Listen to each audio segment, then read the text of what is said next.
저 같은 경우에는 기억이 안 나요. 잠시만요. 기억이 안 난다고.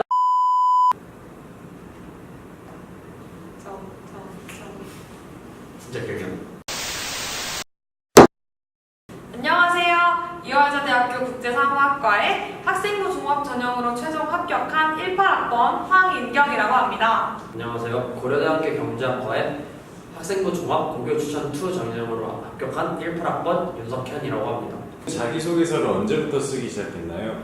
저 같은 경우에는 고등학교 3학년 내신이 끝나고 그 여름방학부터 시작했어요. 좀 늦은 편이죠.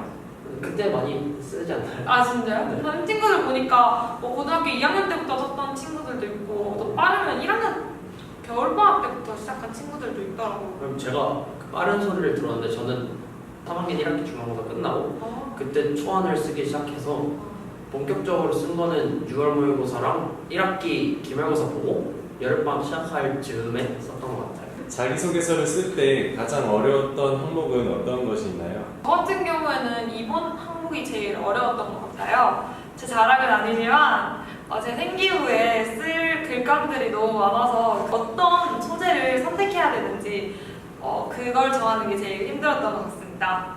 저 같은 경우에는 2번이 아니라 1번이랑 4번이 좀 어려웠었는데요.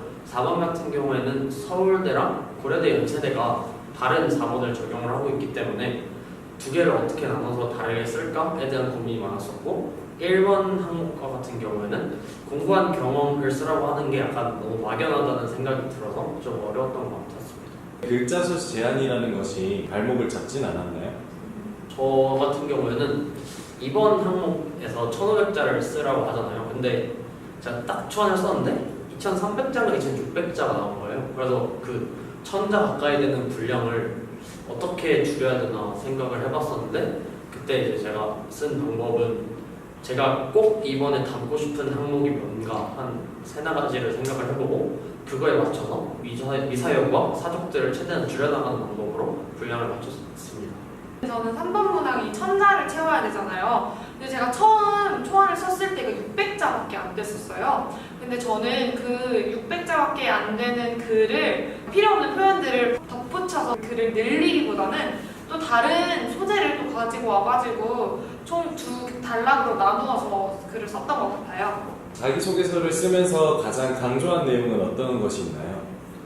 저는 이제 행동경제학자가 꿈이었기 때문에 그거를 어떻게 진솔하게 자기소개서에 녹일 수 있을까에 대한 생각을 많이 했었는데요. 2번과 4번에 그런 내용을 최대한 녹이려고 했었는데 2번과 같은 경우에는 학교 생활 내에서 하여튼 활동들을 적는 거잖아요. 이제 경영 수업이나 논문 수업에서 제가 얻은 영감들이 어떻게 행동경제학과 연결이 될 수 있는지를 엮어서 썼고 4번과 같은 경우에는 고려대학교에 있는 수강신청 사이트를 직접 들어가서 어떤 과목들이 개설되어 있는지를 확인하고 그 과목들이 제가 행동경제학적인 역량을 키울 때 어떤 도움이 될 수 있는지를 중심으로 적었습니다.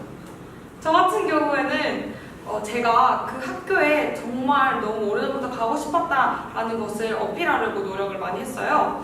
이화여자대학교 같은 경우에는 1년에 한 번씩 고등학생을 대상으로 하는 캠프가 열려요. 저는 그 캠프에 2년 동안 참가했다는 것을 자소서에 어필함으로써 교수님들에게 예전부터 그 학교에 가고 싶어 했다는 것을 어필했어요. 생활기록부에 작성하는 장래 희망에 어떻게 작성을 했었나요? 저는 중학교 1학년 때부터 고등학교 3학년 때까지 총 6년 동안 꿈이 국제회의 통역사였어요. 굉장히 대조적으로 중3 때부터 고3 때까지 모든 장래 희망이 거의 다 달랐는데요. 고1 때는 외교관이었고 고2 때부터 경제학 쪽에 관심이 생겨서 경제학자, 그리고 고3 때는 행동경제학자로 마무리가 됐었습니다. 그렇게 작성했던 꿈이 입시에 도움이 되었나요? 저는 굉장히 많이 되었다고 생각을 하는 게 제가 고2 때는 경제학자였고 고3 때는 행동경제학자였잖아요. 그래서 장래희망의 변화와 심화 과정을 자기소개서에 조금 더 잘 녹여낼 수 있었지 않았나 생각을 합니다. 저 같은 경우에도 그 꿈을 정해 놓은 게 굉장히 입시에 많이 도움이 됐어요. 과를 정할 때도 명확한 진로가 있다 보니까 여러 가지 과로 간추릴 수가 있었고 뭐 자소서를 쓸 때도 스토리텔링이 되니까 하나 한 가지 이야기를 만들 수 있으니까 일관성 있게 적을 수 있어서 굉장히 도움이 많이 되었던 것 같습니다. 수험생들에게 한마디 해주시죠. 무게중심을 잘 잡으라는 말을 먼저 드리고 싶어요. 지금 이 수능이 99일이 남은 시점에서 촬영을 하고 있는데 어떤 학생들은 수시에 무게를 둘 수도 있고 어떤 학생들은 정시에 무게를 둘 수 있다고 생각을 해요. 먼저 정시에 무게를 두는 학생들은 자기소개서라는 게 굉장히 중요하지만 자기의 수능 준비 페이스가 말리지 않는 선에서 컨디션 관리를 하면서 자기소개서와 수능 공부를 병행하는 게 중요할 것이고 수시를 준비하는 학생들은 자기소개서를 조금 더 완벽하게 다듬고 또 세련되게 만드는데 중점을 둬야 되지 않나 생각을 합니다.